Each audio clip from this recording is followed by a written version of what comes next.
پیغمبرانہ حس کو بیان کر رہے ہیں نا، اور ادھر سے خطرہ بھی محسوس کر رہے ہیں، وہ خطرہ سمجھنے والا ہے۔ اے یعقوب خطرہ کیا ہے؟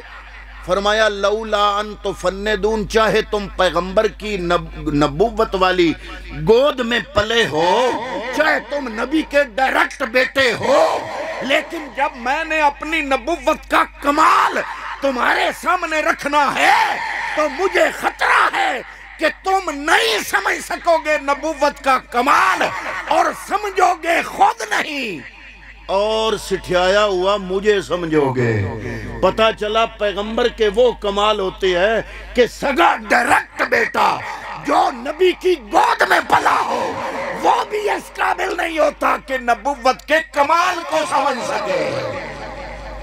تو اس لیے آج اگر کوئی بندہ نبوت کے کمال کو نہ سمجھتے ہوئے نبی کو اپنے جیسا کہہ بھی دے تو قصور اس کا تو نہیں بن رہا، پھر اس کی اپنی عقل کا قصور، فکر کا، اس کی اڑان ہی اتنی ہے۔ اب اللہ کا نبی خطرہ جو محسوس کر رہا ہے وہ ہے ان لفظوں میں، فرمایا لولا ان تفندون۔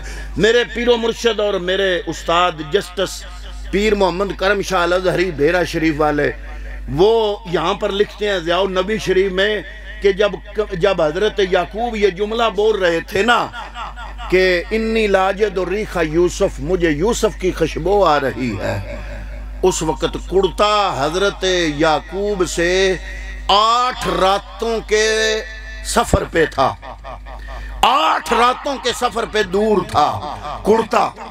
جب سفر ہو 8 راتوں کا دوری کا تو پیغمبر کی قوت شامہ یہ ہے کہ یوسف کی خوشبو کنان میں آ جاتی ہے۔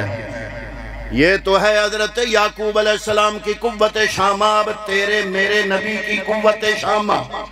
حدیث پاک میں آتا ہے، کملی والے فرماتے ہیں کہ جبریل بیٹھتا ہے سدرہ پہ، زمین سے پہلے آسمان کا فاصلہ 500 سال، پہلے کی موٹائی 500 سال، دوسرے کا فاصلہ 500 سال، تیسرے کی موٹائی 500 سال، چوتھے کا فاصلہ 500 سال، پانچویں کی موٹائی 500 سال، ایسے ہی 7 آسمان، پھر سدرہ، اور کئی علماء فرماتے ہیں چھٹے آسمان پہ سدرہ۔ اگر چھٹے پہ بھی مان لو جبریل بیٹھتا ہے سدرہ پہ اور حضور ہے مدینہ میں، فرمایا انی لا اجد ریح جبریل، جب جبریل سدرہ چھوڑتا ہے نا تو مجھ محمد کو مدینے بیٹھ کے جبریل کی خوشبو محسوس ہو جاتی ہے۔ یہ ہے پیغمبر کی قوت شامہ۔ یہ 5 حصے ہیں نا حواس خمسہ جن کے ذریعے بندہ علم حاصل کرتا ہے۔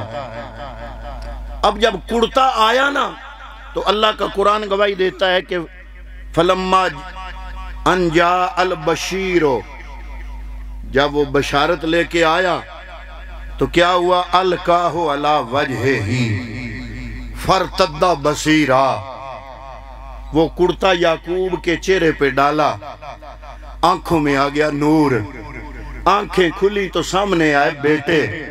اب بیٹوں کو ایک جملہ بولتے ہیں، وہ جملہ بھی قرآن میں ہے، ذرا توجہ کر کے وہ جملہ بھی سن لیں، آپ کا عقیدہ دھل جائے گا قرآن کے نور سے۔ تو حضرت محترم حضرت یعقوب علیہ السلام کی آنکھوں میں جب نور آیا نا، دیکھنے کی طاقت آئی تو جملہ بولا۔ اب بیٹے کہہ رہے ہیں ابا جی کہاں یوسف اور کہاں خوشبو؟ بیٹوں کی بات بھی قرآن نے کی، قرآن کہتا قالوا تاللہ تفتأ تذکر یوسف حتی تکون حردا او تکون من الہالکین، آپ نے یوسف کرتے ہی دنیا سے چلے جانا ہے، وہ کہاں سے ملے گا؟ لیکن جب کرتا ڈلا، آنکھوں میں نور آیا، آنکھیں دیکھنے کے قابل ہوئیں۔ اب حضرت یعقوب کا اگلا جملہ بھی قرآن پاک میں موجود ہے، فرمایا قال الم قل لکم، یہ ذرا لہجہ سننا قرآن کا، فاتحانہ انداز ہے حضرت یعقوب کا، فرمایا قال الم قل لکم انی اعلم من اللہ ما لا تعلمون، میں تمہیں کہتا نہیں تھا، میں اپنے رب کی توفیق سے وہ کچھ جانتا ہوں جو تم نہیں جانتے۔ یہ جملہ یعقوب کا، ہمارا دعویٰ بھی اتنا ہی ہے نبی کے علم کے بارے میں کہ نبی کہے کہ میں اللہ کی توفیق سے وہ جانتا ہوں جو کائنات میں کوئی بھی نہیں جانتا۔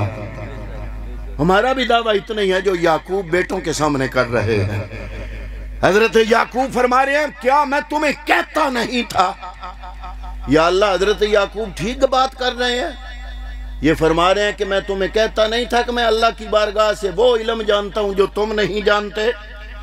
اللہ نے گواہی دے دی اگلی آیت میں، فرمایا وَإِنَّهُ لَذُو عِلْمٍ لَمَا عَلَّمْنَاهُ، یعقوب سچا ہے، ہم نبیوں کو اپنی بارگاہ سے علم عطا فرماتے ہیں۔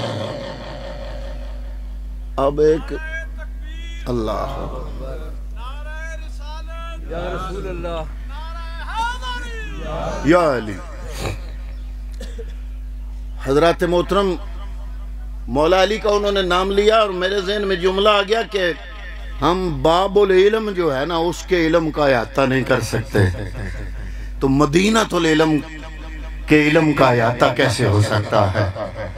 پانچویں چیز جو میں آپ کی خدمت میں آخری عرض کرنا چاہتا ہوں وہ ہے قوت ذائقہ۔ اتنی لمبے چوڑا میرے پاس ٹائم بھی نہیں، آپ کے پاس بھی وقت نہیں اور حالات اجازت بھی نہیں دیتے، وقت کی نزاکت ہے۔ میں تفصیل کو لپیٹ کر 2-4 جملوں میں آپ کی خدمت میں پیش کرنا چاہوں گا۔ قوت ذائقہ، جب غزوہ خیبر ہو گیا تو ایک عورت حضور کی بارگاہ میں آئی، عرض کرتی ہے یا رسول اللہ آپ کی دعوت پکانی ہے۔ حضور نے کبھی کسی کی دعوت ریجیکٹ نہیں کی، قبول فرما لی۔ صحابہ سے وہ پوچھتی ہے کہ حضور کیا چیز شوق سے کھاتے ہیں؟ انہوں نے کہا بکرے کی اگلی ٹانگ، جو اگلی دستی ہے نا، وہ حضور کو بڑی پسند ہے۔ اس نے اگلی دستی خصوصی طور پر باربیکیو، آج کے زمانے کی اصطلاح کے مطابق اس وقت کوئلوں پر بھون کے وہ لوگ بکرے کھاتے تھے، تو آپ کے سامنے وہ رکھی گئی۔ حضور نے لقمہ لیا، منہ میں ڈالا۔ اب نبی کا قوت ذائقہ دیکھو، ابھی لقمہ منہ میں رکھا، پیغمبر نے صحابہ کو فرمایا ہاتھ روک لو۔ یا رسول اللہ کیوں؟ فرمایا اس گوشت میں زہر ہے، اس گوشت میں زہر ہے۔ اب جو دعوت پکانے والی عورت تھی اس کو بلایا گیا، اس کو پوچھا گیا کہ تم نے زہر ملایا اس میں؟ اس نے کہا ملایا ہے۔ میرے نبی نے پوچھا کیوں ملایا ہے؟ اس نے کہا اس نیت سے ملایا ہے کہ اگر سچا نبی ہوا تو اس کو پتہ چل جائے گا کہ اس میں زہر ہے، وہ کھائے گا نہیں، اور اگر جھوٹا نبی ہوا تو ہماری اس سے جان چھوٹ جائے گی۔ تو حضور نے فرمایا پھر دیکھ لو، پھر کلمہ پڑھتی ہو، میں نے بتا دیا کہ اس میں زہر ہے۔ تو آپ کہیں گے جناب آج کل کی لیبارٹریاں بھی کھانے کا زہر چیک کر لیتی ہیں۔ میں نے کہا لیبارٹری آج کی ترقی جہاں پہ پہنچی، میرے پیغمبر نے 14 صدیاں پہلے وہ چیز بتا دی، لیکن 14 صدیاں پہلے اس سے اگلی چیز بھی میرے نبی نے کی، قوت ذائقہ نے بتائی، جو جہاں تک آج کی سائنسی ترقی ابھی تک نہیں پہنچی۔ ہوا یوں کہ حضور نماز جنازہ پڑھنے کے لیے جا رہے تھے، ایک محلے سے گزرے، ایک عورت باہر کھڑی تھی، ہاتھ جوڑ کے عرض کرتی ہے یا رسول اللہ آپ جا رہے ہیں جنازہ پڑھنے، کافی ٹائم لگے گا دفنانے میں، پھر واپس آئیں گے، یہاں پہنچنے میں اتنے میں دعوت تیار ہو جائے گی، اگر آپ قبول کریں تو میں آپ کی دعوت پکانا چاہتی ہوں۔ حضور نے دعوت قبول فرما لی، فرمایا پکاؤ۔ حضور جب نماز جنازہ پڑھ کے دفنا کے وہاں سے فارغ ہو کے صحابہ کے ساتھ گزر رہے تھے، وہاں سے گزرے تو اس عورت کے گھر میں چلے گئے، بیٹھے، عورت نے کھانا پیش کیا، حضور کے سامنے کھانا رکھا گیا۔ حدیث پاک کے الفاظ ہے، کملی والے نے لقمہ منہ میں ڈالا، لقمہ منہ میں ڈال کے حضور نے جملہ بولا، حدیث کی کتاب میں جملہ موجود ہے، وہ جملہ میں آپ کی خدمت میں، پہلے قرآن پڑھ رہا تھا اب حدیث۔ حضور نے فرمایا آجے دو لخم شاتن اخذت بغیر اذن اہلہا، یہ بکرے کی بوٹی مجھے بتا رہی ہے کہ جس بکرے کی یہ بوٹی ہے اس بکرے کے مالک کی اجازت کے بغیر بکرے کو ذبح کیا گیا ہے۔ آج کل کی لیبارٹریاں لقمہ حلال یا حرام نہیں بتا سکتی، آج کی لیبارٹریاں کھانے میں زہر کا ضرور بتا سکتی ہیں۔ اگر کوئی صدر وزیر اعظم کا کھانا لیبارٹریوں سے چیک ہو کے آئے تو لیبارٹری بتا دیتی ہے کہ اس میں زہر ملا ہوا ہے، وزیر اعظم نہ کھائے، لیکن کوئی دنیا کی لیبارٹری یہ نہیں بتا سکتی کہ یہ لقمہ حلال طریقے سے کمایا گیا تھا یا حرام طریقے سے کمایا گیا تھا۔ میرے پیغمبر کی قوت ذائقہ یہ ہے، حضور نے فرمایا آجد لخم شاتن اخذت بغیر اذن آلہا، صحابہ نے عورت کو بلا لیا، فرمایا کیا میرے نبی نے جو کہا وہ سچ ہے؟ حضور نے ارشاد فرمایا کہ اس بکرے کے مالک سے اجازت نہیں لی گئی، کیا یہ سچ ہے؟ اس نے کہا جناب میں سچی بات عرض کرنے کی کوشش کرتی ہوں، آپ سنیں۔ بکرا تھا میرا، وہ جنگل میں چلا گیا تھا، میرے ہمسائے کی عورت ہے اس کے گھر میں بھی بکرا تھا، میں نے اس کو کہا میرا بکرا واپس آ جائے گا، تم لے لینا، اپنا بکرا مجھے دے دو، اگر بکرے کے بدلے بکرا تمہیں پسند نہیں تو میں قیمت دے دوں گی، لیکن حضور واپس آ رہے ہیں، میں دعوت پکانا چاہتی ہوں، میرا ٹائم پاس کرا دو، بکرا مجھے قیمتاً دے دو۔ اس نے کہا کہ میرا خامن گیا ہوا ہے باہر، بکرا ہے اس کا، چلو میں اس سے اجازت لے لوں گی، تم بکرا لے جاؤ، اپنا وقت پاس کر لو۔ بات حضور کی ٹھیک ہے، اس کا اصل مالک خامن تھا، وہ باہر گیا تھا، اس نے ابھی آنا ہے، بات ابھی اس سے اس کی بیوی نے کرنی ہے۔ بات کرنے کا مطلب یہ ہے کہ میرے نبی نے بتا دیا قوت ذائقہ